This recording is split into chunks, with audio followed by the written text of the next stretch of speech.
Hey, what up you guys? How you doing? It is Lasty here. Welcome to Sunday. Welcome to a new episode of the FIFA 21 Ultimate Team Road to Glory, episode number 28.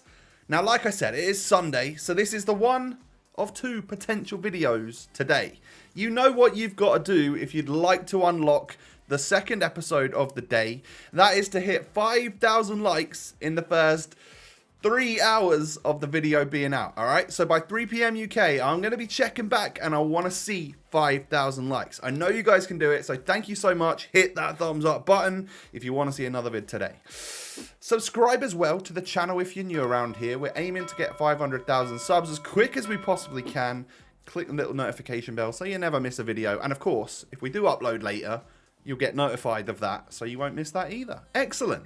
So, today's episode, I'm going to start off by completing marquee matchups, but then the packs aren't going to come like straight away. They're going to be at the end of the video. So essentially what this stuff is Friday during the day's gameplay. So I'm going to get marquee matchups done. I'm then going to play my first 5 wins of FUT Champs for this episode. And then at the end of the episode is when 6 PM Friday came around and I could open up the marquee matchups packs that I'd saved for the Rulebreakers promo, which of course is here now, and we've seen the players. There are some good ones. Essentially, what it's all about, for those of you that may have like missed it or haven't paid attention too much or whatever, is that certain stats haven't been like flipped. But let's take Harry Kane for example. Normally a very slow player on FIFA, but has incredible shooting. What EA have done is they've like taken the stats from his shooting and given that to his pace. So they've given him like 91 pace on Harry Kane. And then what they've done in order to sort of combat that is they've taken away some of his shooting. I think he's still got like 87 or something. So we've now got a really fast Harry Kane, which has actually got improvements in pace and like dribbling and stuff, but has slightly lower shooting than before, but is still a very usable card. Now, we'll talk more about the other players when I get to towards the end of the video, and I can show you like the objectives and the SBCs and stuff. But for me, it feels like a little bit of a fresh promo, other than normally just having Ultimate Screen, which I've never really been a massive fan of, if I'm honest. So I am very happy to see what they've done, and of course, I'm very happy to see sort of the way that the objectives and stuff look as well. They might be a little bit of a grind, but it looks quite fun. So yeah, all smiles from my end. So we go 1-0 up in 17 minutes of our first game of the weekend league, and my opponent pauses and quits, and I'm like, all right, if we can just get 13 more of them and get up to that 14 wins, that'll be absolutely fantastic. So yeah, I didn't expect that, and like he'd had 62% possession. I know I'd had a couple of shots, but still, I can't believe he wanted to just quit straight away. Absolutely baffled, if I'm honest, but we'll take it. A 1-0 victory. That is 1-0 in the weekend league, and we come up against this. Now, I'm not going to lie, I feel fairly fortunate to come up against a team like that, because most of the time, in most of the games in FUT Champs, you come up against something that is like incredibly meta. Now, this is just a French team, and it didn't look that amazing, and I scored, even though he had kickoff, I scored within 3 minutes of FIFA minutes. So like, yeah, I could tell that this one was going to go my way. I was 2-0 up. Rashford with the brace. Marcus Rashford, MBE, scoring his second goal of the game. And then I think, yeah, look at that save. I can't believe Lloris saved that. What a save that was.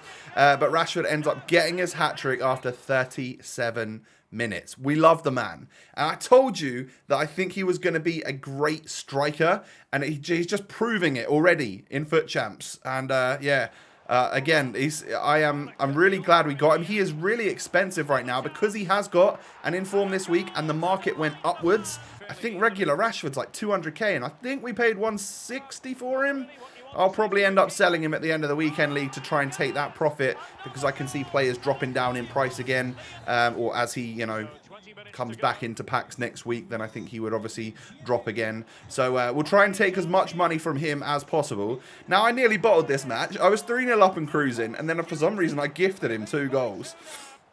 Maybe I just wanted to feel alive and feel the challenge. But yeah, we ended up, I mean, Rashford scores again. We actually got a goal with Ansu Fati as well, which is cool. You know, he's, I think, did I switch him? No, I didn't. He was, oh, I switched him to right mid because I brought Eden Hazard on. Actually took off Raheem Sterling just because he wasn't performing in the game and we were already winning so much. I thought I'd see how Hazard as a sub would be. So yeah, and I think he did quite well. So we'll take that. A nice 6-2 victory in game number 2 means that we are off to a flyer. And, you know, perfect start, really. A rage quit and then a high-scoring game. It's exactly what you love to see. There's a fly in my room. What? A fly? I thought flies, like, died at this time of the year. Why is there a fly in my room? I hope you saw that on camera and it doesn't just look like I'm a crazy person seeing stuff.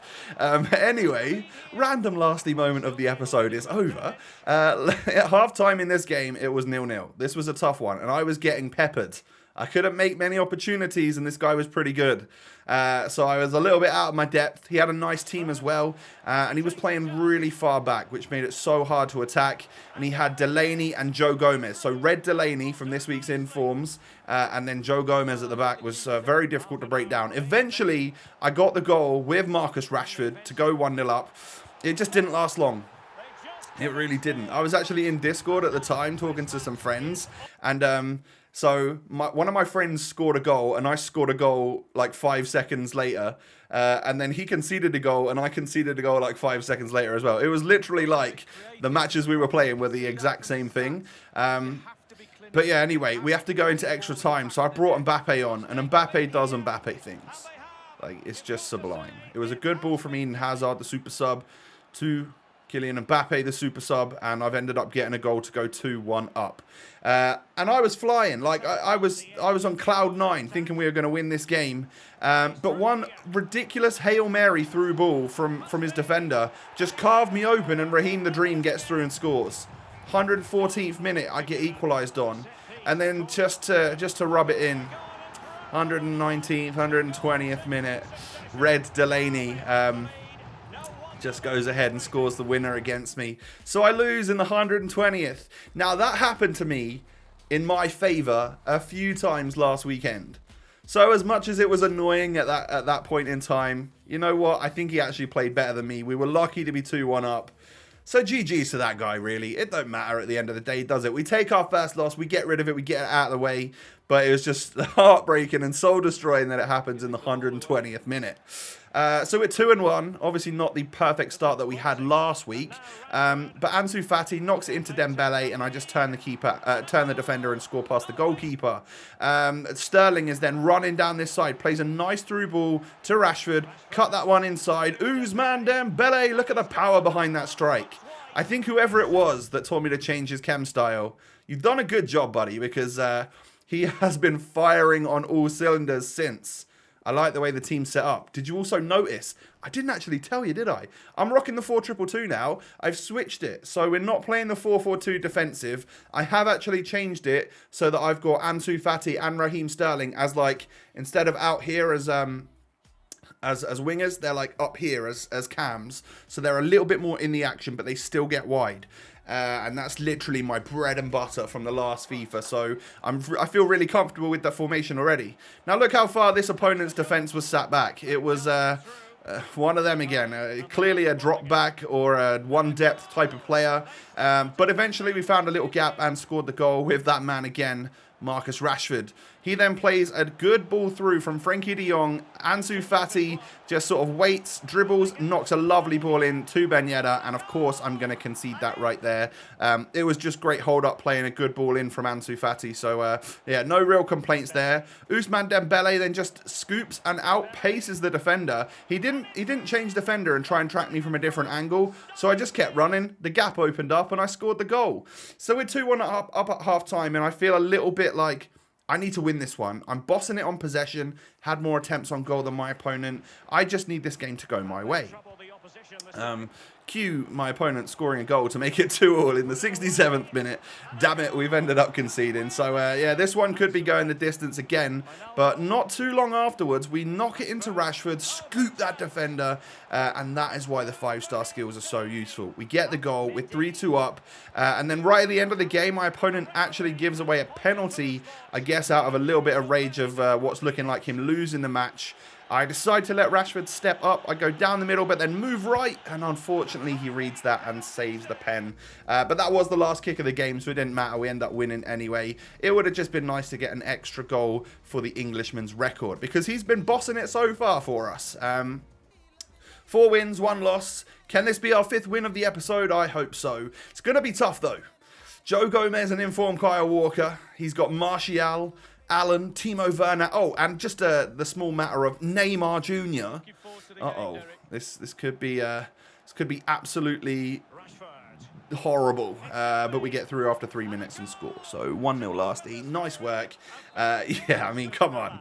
Excellent stuff from the boys. Rashford and Usman working really well. Good track in there and a good interception by Gini Wijnaldum. Plays through Rashford and we get the goal to go 2-0 up. 37 minutes on the clock. So what this guy was good at was actually moving with Neymar on the ball, but I figured him out really quickly. He tried to get it to Neymar, who I think he was playing at like Cam or something. And then he would just like change direction, cut back all the time. And I could just read that like a book. So we figured it out. We were making the challenges and it led us to having way more opportunities than this guy. And I go 3-0 up early doors in the second half. So this game is literally ours for the taking. I give a penalty away because, you know, it's just lasty things. I'm not happy with Eder Militao, actually, if I'm honest. I don't think he's been doing great work. I go the right way, but because I took a step there with Courtois, he accidentally doesn't save it, which is unfortunate. But look at this. I'm just toying with him at this point. I was just cutting back and turning and changing direction with Dembele because he's so quick at doing that. And he was lunging in with the challenges. But we make it 4-1. And then what I think is probably my favourite goal of the episode for sure, Ansu Fati crosses it in. And Raheem with the crazy scissor kick to put me 5-1 up. And to obviously solidify the victory in this game. 5-1 in the match. 5-1 as my overall record so far. Obviously, that guy threw the kitchen sink at it at the end, changing his formation. I think most of the game he was like 4-1-2-1-2, second variant or whatever, you know, very popular one on the game. So 5-1. Nearly a perfect start, and I'll definitely take it. It felt good to play. The new team feels really awesome as well. Lovely to have Eden Hazard as a like a backup substitute to bring on, as well as actually some of the other players on our bench right now are pretty awesome. You know, having Zidane and Mbappe for like really desperate measures, but having like Alaba, Emre Can, I find myself bringing these players on. They're actually really solid. So yeah, Rashford I think has scored the most goals so far. Ousmane Dembele and him are like level on contributions. It just means that Dembele's been assisting and Rashford's been scoring, but they've both been getting like contributions either way every single game. They're playing brilliantly. I'm going to sell Courtois because I'm not happy with Eder Militao, like I said. And unfortunately, if I change to Diego Carlos, which is exactly what I'm going to do, it means that I have to get a different goalkeeper. So instead of just putting the Vaclik goalkeeper in goal, however you say his name, I'm going to buy the blue Norberto Neto. Because if there is ever some sort of UEFA marquee matchups and Barca are involved and you need a rare blue, like he was 100 coins more than his regular gold card, and there's just a chance that someone like that could go up in price a bit more. So yeah, we might have taken a small downgrade on the goalkeeper. I don't really trust my goalkeepers anyway, so I don't think it's much of a big deal for me. But hopefully, Diego Carlos will be an upgrade in terms of centre-back because, yeah, I just haven't been rating Eder Militao so far. Joe Gomez is insane. Like, he's literally game-breaking, I think. He's that good. But, yeah, so far, Eder Militao, he was good last week. For some reason, this week it's just not quite working. So, we're going to sell him, and we get like 15k with a shadow on him now, which is less than what we paid for him. But, hey, it's still 15k, right? He's like a low-rated card, so I think eventually he's not going to cost much at all. And this is how the team now lines up. So it doesn't adjust our chemistry at all. Getting that strong link from Neto to Diego Carlos, I just feel a little bit more sturdy, even though the goalkeeper is a lot lower rated. So then 6 o'clock came around, and I can open up the marquee matchups packs, which I have to say, the actual level of packs that they gave us from marquee matchups this week was a little bit down on previous weeks, right? I didn't think too much of them, but it wasn't actually too difficult to complete marquee matchups. They were sort of lower rated squads with not huge amounts of chemistry needed. So perhaps what EA are doing, I like checking week on week. You know, if you give us some really easy requirements for marquee matchups, maybe more people complete it because some people struggle with the puzzles or something. And then if they give us better packs, but it's a little bit more difficult to do, maybe less people complete it, or on the opposite hand, maybe more people complete it because they want the better packs. I'm sure what they're doing there is probably just taking data in and seeing what works best and what people sort of really engage with in the community. So it's like a staple SBC. I'll be doing it every week no matter what, especially now where we're at in our club. Like, I've got a fair amount of players in our club, so I can just do an SBC like marquee matchups, no problem at all. We pack a little Ferran Torres, which, I mean, he was out of packs for a week. We get a blue Mukiele. That might be useful, actually, for the objective coming up. Not because he's blue, but because he's Mukiele, and I think that's the objective player. So I imagine having him in your team would help cover some sort of bases. I don't know. We get Coates in the next pack. Obviously not really what you write home for. I want something better than that. Ismaili's not a bad one, though, to be fair. And Malqui.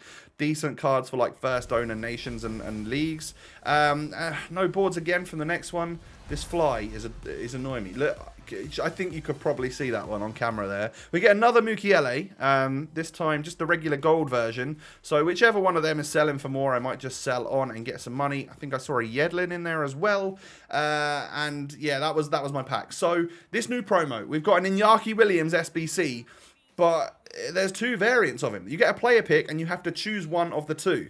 You can either get him with 90 dribbling, so they boost the stats in the dribbling department, or you can take a boost in the shooting. Now, my advice to you, I think, would be to take the one with the dribbling boost, because more agility and balance makes him more of a useful player. And then we also have the Mukiele objective, which is all in friendly game modes, live FUT friendlies, which is I think really nice because it means that people will probably quit a little bit more. It's less stressful than Rivals, I hope, but there's quite a lot of stuff to do there. So whether or not we get round to it, because would I really use a player like that? I don't know. But yeah, guys, that is going to wrap things up for this episode. Do me a huge favor, hit me with a thumbs up button. Hope and pray for me that the fly goes away and I open the window straight after this video and it flies out there because it's doing my head in. But yeah, hit me with a thumbs up button. If you want to see that extra episode later on tonight, we are talking 5,000 likes in the first 3 hours, 7,000 likes total. Subscribe to the channel if you're new around here. Why don't you come follow me on Twitter and Instagram? The links are down below. Have a good one, guys, and we'll catch you later. Peace.